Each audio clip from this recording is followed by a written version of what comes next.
It is 5:21 on January 8th. It's Wednesday. And I don't really know what's happening right now. I'm not feeling all it right now. I don't know really why. Maybe it's because I'm not eating enough. I usually find that once I get back to school, since now that I have limited access to food, because there's no pantry in my room anymore, pretty much, or in my house, I should say. There's no snacks, and there's no access to food unlike normal universities and colleges, because I go to a very small college. I think there's only like 2,000 students here, maybe. But it's small enough that I don't have, and it's in a small enough town, I want to say, the town is larger than my hometown by a long shot and larger than any other schools that I toured or did whatever. Schools, towns. Because I've always been interested in smaller towns. I would love to go to, bigger schools. Like the one, it was in between either this one and that one, another one, where out of the big schools, very elite big schools, it was the smallest elite big school. And so I was deciding between that, but I digress. That's not what I want to talk about right now. The main thing I want to talk about, other than being starving right now, and it's dinner time and I really should be going to eat, especially because I have practice tonight, but is working out. Because when I was at home, I wasn't able to work out as much as I wanted to. For the first part of the first week of vacation, I had a cut on my under my chin. I had to get some stitches in there, and so I couldn't actually work out because my dad was afraid that the stitches would come out and all that. So I couldn't work out for the first 4 days that I was back, and then we went away for a small little vacation because we weren't able to go as a family. We haven't been able to go on a family vacation in a while, so we just drove couple of hours outside into a different ski town and skied, and it was pretty great. Came home, Christmas, family was over, and then I got kind of a little ill. It was just exhaustion. Then one of my other friends came up, and then we skied, and then he left, and I went back to school. So I was I just did not have the time. I was fortunate enough to not get very sick. I know a lot of people when around the holidays, they get sick. I just kind of got so exhausted that it just kind of took me out for a couple of days, which was kind of weird. But now that I'm back at school, I'm able to start going to the gym more and more. Because at the beginning of the year, I would go 6 days a week. I would do cardio after every day.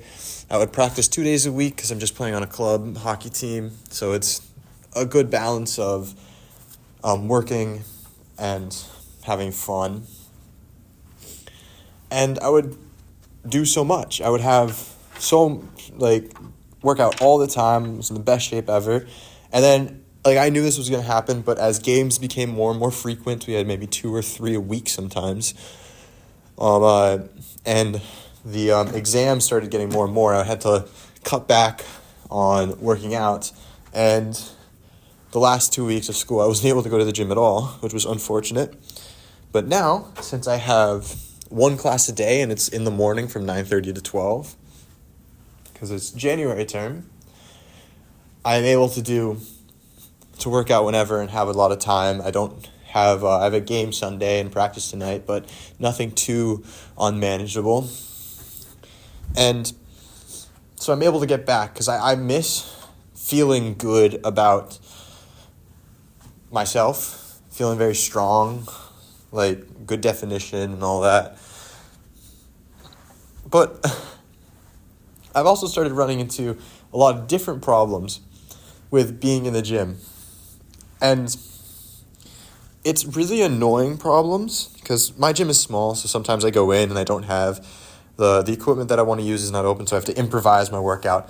But I've been seeing things I work out alone, and everybody knows that having a gym buddy is kind of the most important thing that somebody can have because they encourage you, they make you lift more or whatever.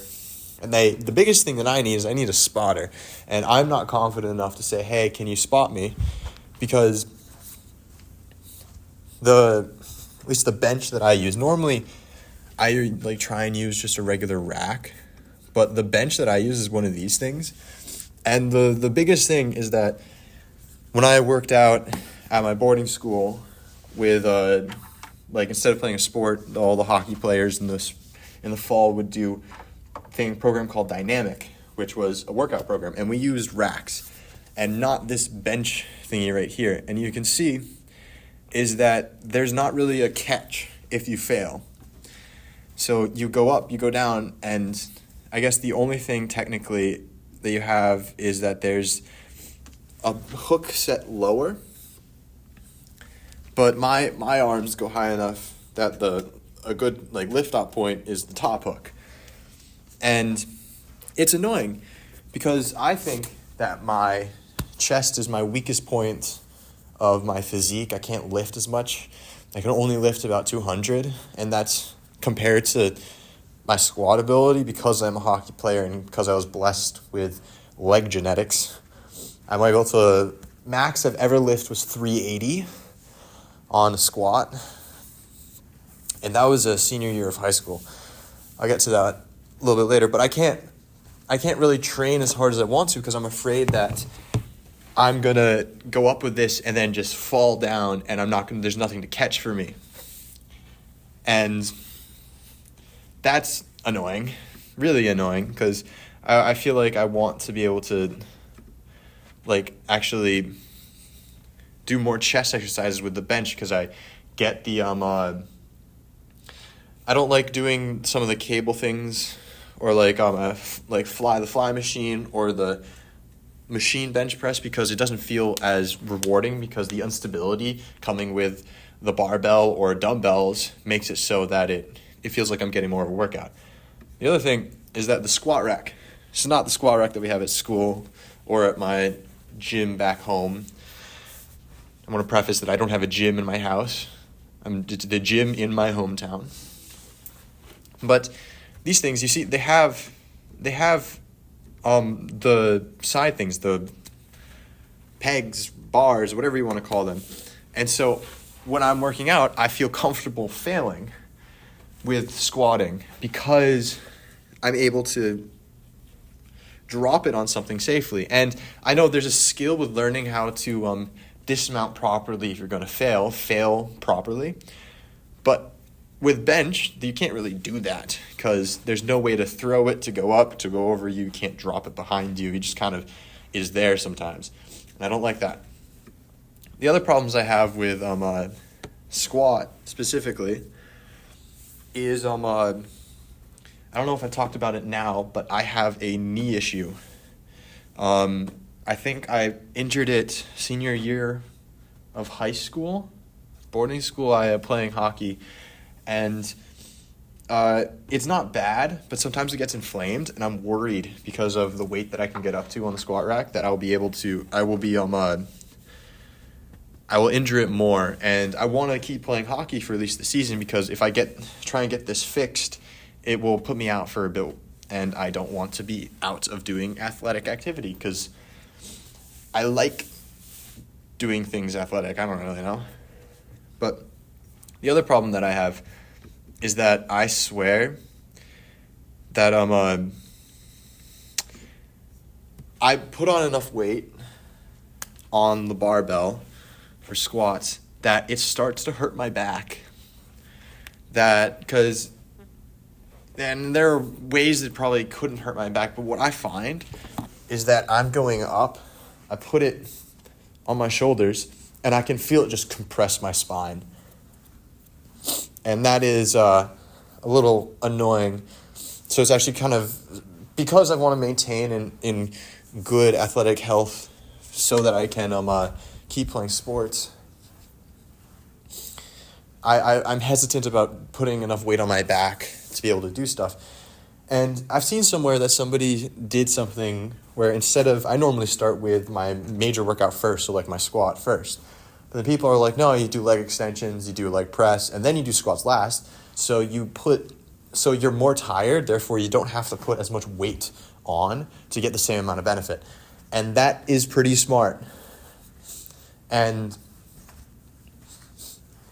I feel like I should start implementing that, because that would make it so that I won't have that worry of hurting my knee or just feeling very uncomfortable with my back. That I can do a good workout without it being bad. And so, like, I feel kind of weird talking about this, to be honest, because,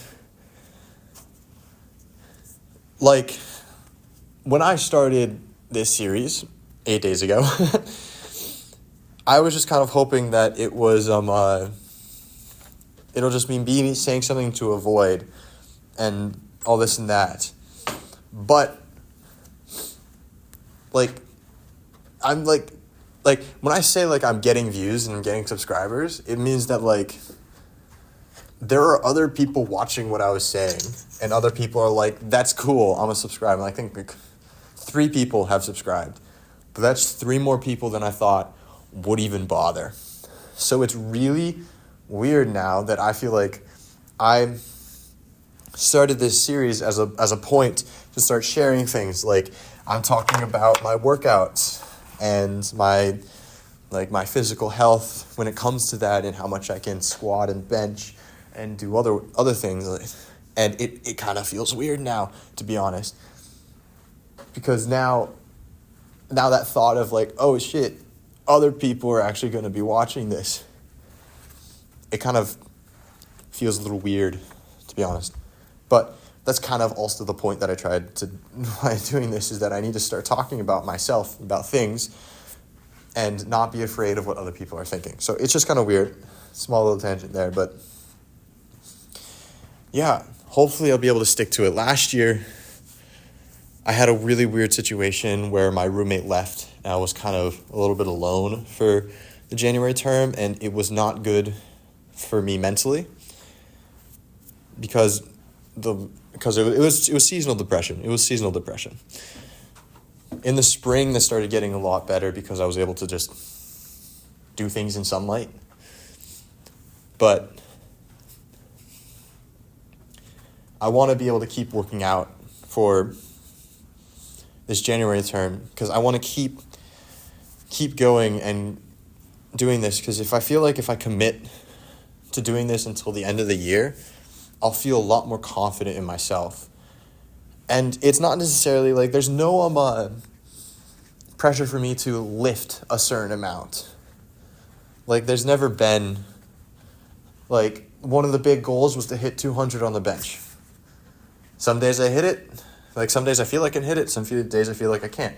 And that's just like a strive to just build my chest in general. But there's never been a drive to be like, I need to squat this much, I need to deadlift this much, I'm going to curl this much. That's not really, it's not, there's no ego lifting, I would say. Like, I'm not lifting weight just to say that I can lift weight. It's a very much so it's to keep me healthy and me looking good. Like, I don't want to say like, but like I kind of want to like get like a summer body. And so I'm hoping that if I stick to it and then slowly integrate more cardio into it, especially because cardio's lacking. I was on the ice yesterday and oh my God, it was lacking. But to get that going and start it now, so that when I hit the actual academics, like second semester, and I have more classes and I think harder classes, I will be able to continue doing it.